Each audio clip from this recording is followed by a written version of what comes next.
How many non-American citizens have come into our country illegally or on the basis of a claim of asylum? Thank you, Senator. HSI, as an investigative agency, is Do you know the number? no, Senator. You're a senior member of Homeland Security, are you not? That's correct. Does anybody know the number? None of you know the number. Try 8 million. Now, of that 8 million, how many were children, Mr. Morant? I don't have that number, Senator. You don't know. Does anybody know? None of you know. Isn't that special? Let's assume half. Okay? 8 million is 4 Nebraskas, right? 4 new states. The hearing room was packed, but what followed felt unexpectedly quiet. A straightforward question about border security was placed on the table. What should have been answered in seconds instead triggered hesitation and confusion. Senior officials responsible for national security searched for words, not numbers. Each pause made the moment heavier and more revealing. This was no political speech, it was a test of basic competence. With calm precision, Senator John Kennedy kept pressing for facts. Across the table sat leaders entrusted with enforcing immigration law. The answers never came, only deflections and uncertainty. Thank you, Mr. Chairman. Mr. Morant, since President Biden's been president, how many non-American citizens have come into our country illegally or on the basis of a claim of asylum? Thank you, Senator. HSI, as an investigative agency, is Do you know the number? no, Senator. You're a senior member of Homeland Security, are you not? That's correct. Does anybody know the number? None of you know the number. Try 8 million. Now, of that 8 million, how many were children, Mr. Morant? I don't have that number, Senator. You don't know. Does anybody know? None of you know.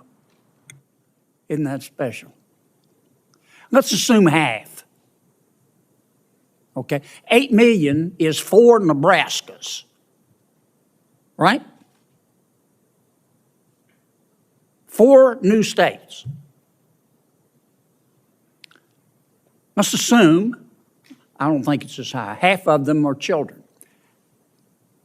How many of those 8 million people are still here? Do any of you know? Okay. How many of those 8 million are claiming asylum? You don't know? How many of them claim asylum and don't show up for their hearing? Nobody knows? How many of them claim asylum, don't show up for the hearing, and President Biden has deported them?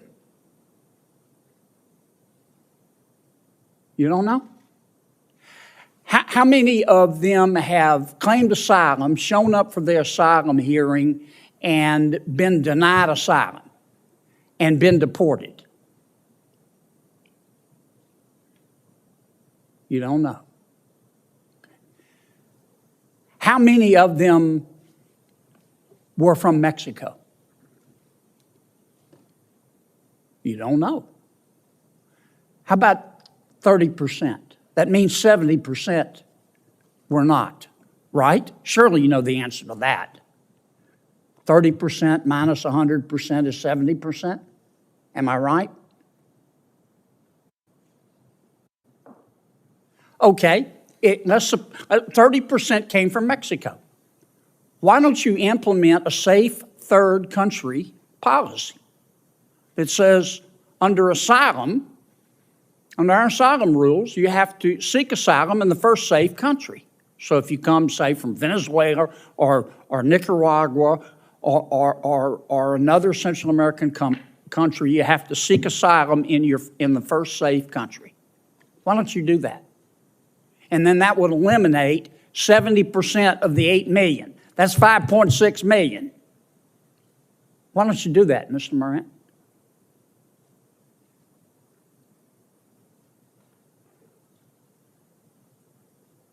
Is that a question, sir? Yes. That's All beyond, I've been asking are questions. that's beyond the purview of HSI. Oh, okay. How about you, Mr. Salazar? You're a former advisor to the vice president. How come we don't do a safe third country agreement? Sir, we're working with our partners in the region. 21 countries signed on to the Los Angeles Declaration. Have you done a safe third country agreement? You've had, what have you been at it, 2 years? What we are doing is working with them to expand legal pathways. Why doesn't President Biden get up in the morning tomorrow and say, we're changing the asylum process and we're doing what most other countries do, safe third country policy. You have to seek asylum. We support asylum. We have to seek asylum in the first safe country. That would eliminate 5.6 million people, boom, done, coming into our country illegally, wouldn't it? Sir, I just want to point out Washington. Wouldn't it? It would, sir, but there are activities underway. Let me ask you this, because I'm going to run out of time. President Biden and all of you believe in open borders, don't you? Don't you? I mean, I ask really basic questions. I don't mean any disrespect. I appreciate you being here. And I know you all love our country as we all do. But I believe in straight answers. I like straight answers and breakfast food. And there are only two possibilities here. Either President Biden and his team believe in open borders, or the people that the president has put in charge of the immigration policy of this country are not qualified to manage a food truck. And nobody's that incompetent. You folks believe in open borders, don't you? Sir, I think we believe in secure borders. You believe in then you don't even know how, well, I'm going to take 30 more seconds. You don't even know how many people have come in illegally since President Biden has been president. You're a former senior advisor to the Vice President of the United States, Mr. Salazar. And you can't even give me a number? No, sir. That's like going to an oncologist and asking him, what's cancer? And he says, I don't know. Give me a break. Senator Welch. Thank you. I thank the witnesses. Just speaking to my friend Senator Kennedy, this. By the time the questioning gained momentum, it was clear the exchange would leave a lasting mark. What made this moment powerful was not anger or theatrics, but persistence. Senator John Kennedy did not demand perfection, he demanded basic answers.